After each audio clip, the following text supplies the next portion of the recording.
करा रहे हैं। न्यूमेरिकल्स में आज बता रहे हैं एनसीईआरटी का न्यूमेरिकल। इसके पहले चैप्टर 2 का जो थ्योरी पढ़ाए थे उसका न्यूमेरिकल 4 तक बता चुके थे। आज इसमें 5वां न्यूमेरिकल्स हम करेंगे एनसीईआरटी का। ये कहता है कि एक इसमें देखिए सवाल समझ लीजिए। इसमें कहता है कि समांतर पट्टिका संधारित्र की पट्टिकाओं के बीच वायु है, तो जो कहे उसके अनुसार हम लोग चलते जाएंगे। तो कहता है कि समांतर पट्टिका संधारित्र है, इसके बीच वायु है, माने वायु है, ठीक है भैया। इसकी धारिता है 8 पिकोफैराड। धारिता को मान लो C बराबर 8 पिकोफैराड इसकी धारिता है, ठीक दे दिया।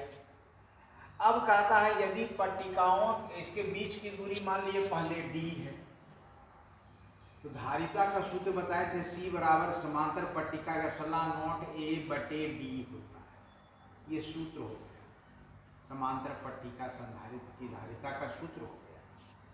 अब दूसरे सवाल में कहता है कि यदि पट्टिकाओं के बीच की दूरी आधा कर दिया जाए, अभी D जो है तब दूरी मान लिया ये D1 बराबर हो गया, प्रश्नानुसार अकॉर्डिंग टू क्वेश्चन कर देना है। D1 बराबर हो गया D बटे 2 कर दिया जाए, और इनके बीच के स्थान में 6 पराविद्युतांक का पदार्थ भर दिया जाए। अब इसके बीच वायु नहीं हरा कर पदार्थ को भर दिया जाए, यानी पराविद्युतांक एप्सिलॉन आर बराबर जो है उसको पराविद्युतांक मान लो, या इसको K मान लीजिए। तो K बराबर दिया हुआ है 6 कर दिया जाए। तो कहता है इसकी धारिता ज्ञात करें। तो इसमें K का एक फॉर्मूला बताए थे, एप्सिलॉन बराबर एप्सिलॉन बटे एप्सिलॉन। तो यहाँ एप्सिलॉन बराबर क्या हो जाएगा, इधर लिख देते हैं। एप्सिलॉन बराबर हो जाएगा K इंटू एप्सिलॉन। तब कहता है इसकी धारिता निकालिए जब आधी दूरी आधी हो जाए और इसके बीच में वायु के जगह पर पराविद्युतांक पदार्थ रख दिया जाए, तब धारिता क्या होगा। तो मान लेते हैं धारिता हो जाएगा C1, इसकी धारिता मान लेते हैं C1 हो जाएगा। तो C1 इक्वल टू हो जाएगा कितना, फॉर्मूला में बैठा देंगे। C1 बराबर इसके जगह पर अब हो जाएगा एप्सिलॉन, क्योंकि पदार्थ आ गया, यहाँ हो जाएगा एप्सिलॉन इन A बटे D कर देंगे। A रहेगा तो एप्सिलॉन और कोई अन्य पराविद्युतांक है तो एप्सिलॉन A बटे D।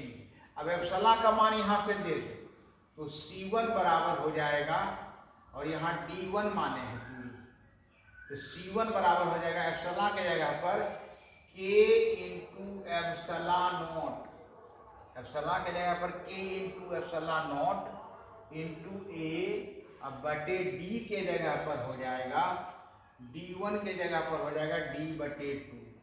दूरी आधी कर दी गई। अब इसको हम लोग ऊपर कर देंगे तो C1 बराबर हो जाएगा 2 ऊपर हो जाएगा K हो जाएगा एप्सिलॉन नॉट A बटे D हो जाएगा।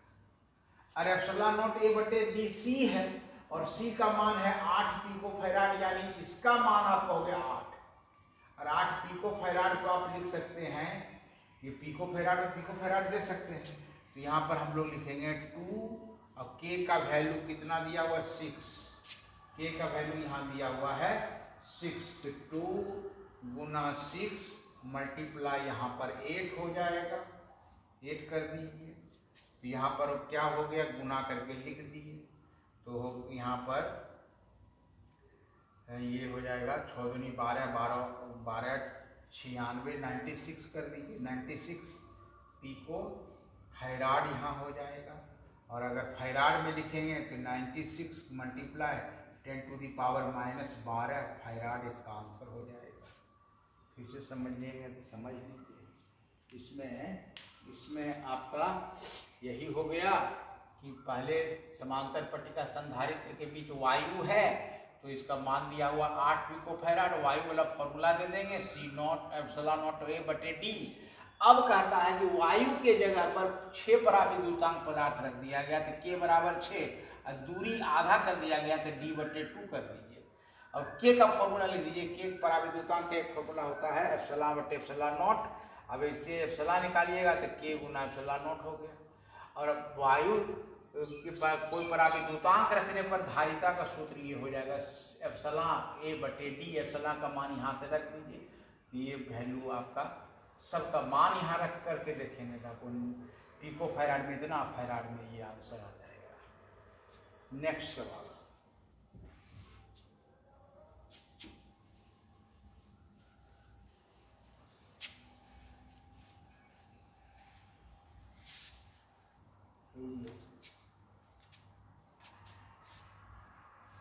सिक्स नंबर का सवाल देखिए। कहता है 9 पिकोफैराड धारिता वाले 3 संधारित्र को श्रेणी क्रम में जोड़ा गया है, तो संयोजन की कुल धारिता क्या है? एनसीईआरटी का है। यदि संयोजन को 120 वोल्ट के संभरक में सप्लाई, जिससे जैसे कि आपको घर में सप्लाई आता है, वोल्टेज लगाए मैंने विद्युत जोड़ते हैं तो सप्लाई करते हो, से जोड़ दिया जाए तो प्रत्येक संधारित्र का विभवांतर क्या होगा, ये निकालने के लिए कहता है। आपको बताया था, याद कीजिए, अगर याद होगा ये रिवीजन करते हैं तो संधारित्र को दो क्रम में जोड़ा जाता है, एक श्रेणी क्रम एक समांतर क्रम। श्रेणी क्रम में सूत्र होता है, श्रेणी क्रम में सूत्र होता है 1/C बराबर तुल्य धारिता 1/C1 plus 1/C2 plus 1/C3। देखिए दशम वर्ग में अगर आप पढ़ेंगे प्रतिरोध में, तो उसमें आता है R बराबर R1 plus R2 plus R3। उसमें श्रेणी क्रम यहाँ उल्टा है, संधारित्र में वहाँ श्रेणी क्रम में सीधे R1 plus R2 plus R3 होगा, और समांतर क्रम में वहाँ पर 1/R1 plus 1/R2 plus 1/R3 होता है। यहाँ संधारित्र में उल्टा हो जाता है, श्रेणी क्रम में ही बटा वाला है, और समांतर क्रम में समांतर क्रम में C इक्वल टू होता है C1 plus C2 plus C3 होता है, ये समांतर क्रम में। और ये श्रेणी क्रम में 1/C बराबर 1/C1 plus 1/C2 plus 1/C3। तो ये याद रखिएगा फॉर्मूला, इसी पर बनेगा। इसमें कुछ सवाल पहले बताया, चित्र बड़ा बताया, फिर और भी बताएंगे चित्र बना।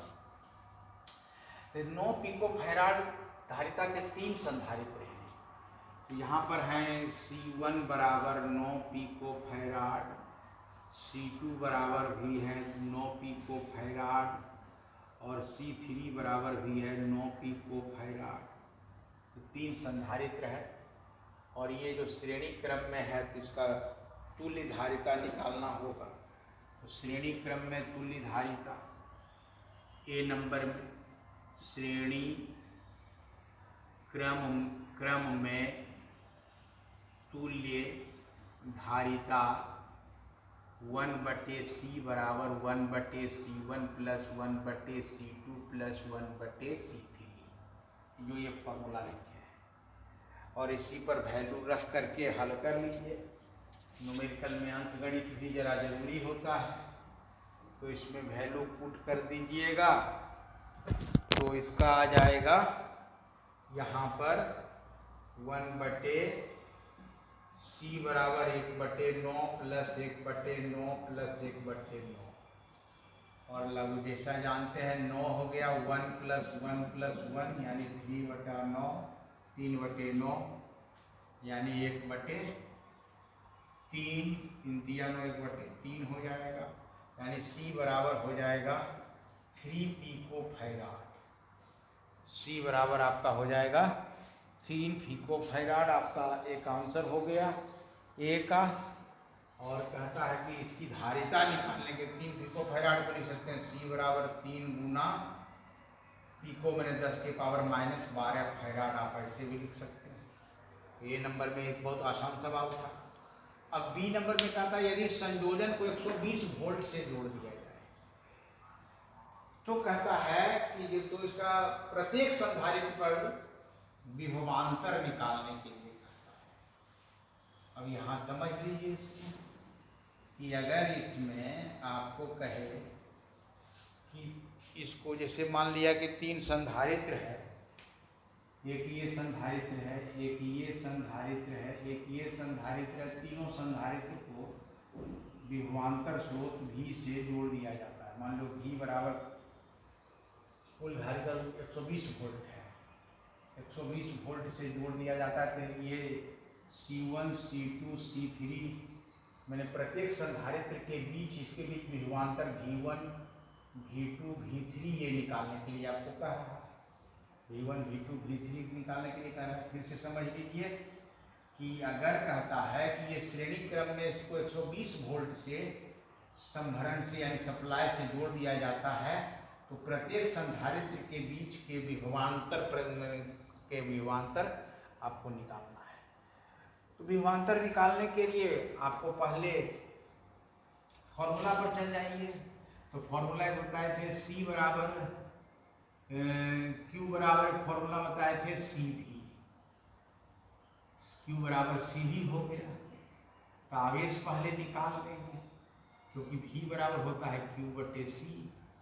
तो यहाँ पर पहले आप B नंबर के केस में पहले आवेश निकाल लीजिए। तो आवेश Q बराबर हो गया CV, Q बराबर CV। C तो मालूम है, C क्या मालूम है, 3 गुना 10 के पावर माइनस 12 फैराड, और गुना V मालूम है 120 जो टोटल दिया हुआ। तो 12 3 36, ये हो जाएगा 36 गुना 10 के पावर माइनस 11, कहीं इसका 10 रहेगा तो माइनस 11 हो जाएगा। या अगर इसको 12 ही रहने दोगे तो यहाँ 360 पर 12 3 36, 360 गुना 10 के पावर माइनस 12 कूलम आवेश हो जाएगा।